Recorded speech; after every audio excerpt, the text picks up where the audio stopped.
le velouté du butternut, l'amertume de l'endive, le côté iodé de la gambasse, tout ça mêlé à la douceur de la liqueur de poire Belle de Briey. Je vous montre la recette tout de suite.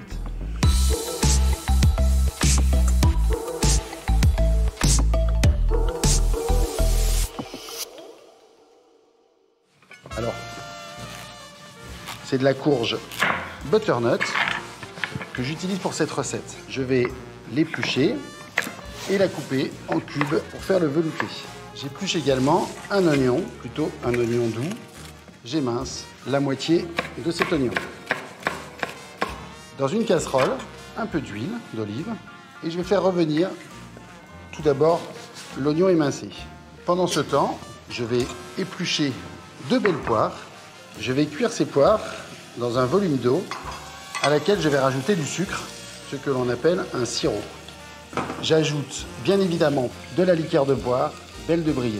Une fois que l'oignon blanc est revenu et sué, on va rajouter la courge butternut. Et on fait également suer la courge butternut. On lui donne une légère coloration. Je vais éplucher 2 pommes de terre que je mettrai dans le velouté, permettront d'avoir une consistance velouté de butternut. Je viens les ajouter à ma préparation. J'ajoute les châtaignes et j'assaisonne avec un peu de sel.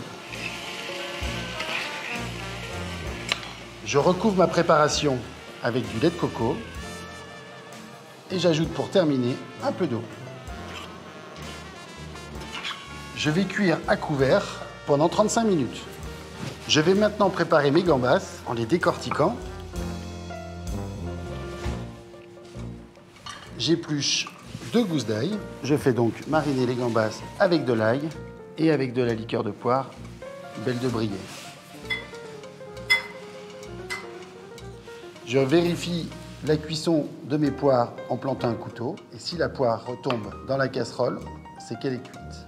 Je les retire du sirop de cuisson et je garde le sirop de cuisson pour rectifier mon velouté de butternut. Je vais maintenant passer à la dernière préparation de ma recette en faisant une émincée d'endives. Et je vais faire tomber les endives dans un peu de beurre demi-sel. Je vais couper ma poire cuite et enlever l'intérieur et je vais la couper en petites brunoises. Une fois que les endives sont bien suées sans coloration, je rajoute ma brunoise de poire, quelques cuillères de sirop qui a été réalisé avec de l'eau, du sucre et de la liqueur de poire Belle de Briey.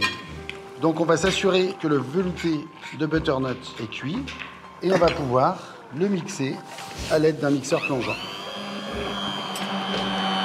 On va venir rectifier l'onctuosité de ce velouté à l'aide du sirop de cuisson des poires. On a une consistance de velouté très onctueuse et je vais goûter pour rectifier l'assaisonnement. On peut rajouter un peu de fleur de sel, un peu de liqueur de poire Belle de Briey. Le velouté est prêt, les endives sont confites. Il nous reste maintenant à poêler les gambas que l'on a fait mariner avec la liqueur de poire. Dans une poêle très chaude avec un peu d'huile d'olive. Je les fais poêler sur les 2 faces. Les gambas doivent rester encore un peu translucides à l'intérieur. Et je viens déglacer ma poêle avec la marinade. Pour terminer, je vais utiliser une assiette creuse, disposer ma compotette d'endives avec la brunoise de poire au centre de l'assiette, faire une couronne de gambas sur la compotée d'endives. Je viens mixer une dernière fois mon velouté pour obtenir un velouté très aéré et je le dispose tout autour de ma couronne de gambas. Une petite pluche pour terminer et le velouté de butternut, endives, poire et gambas à la liqueur de poire de Belle de Briey est terminé.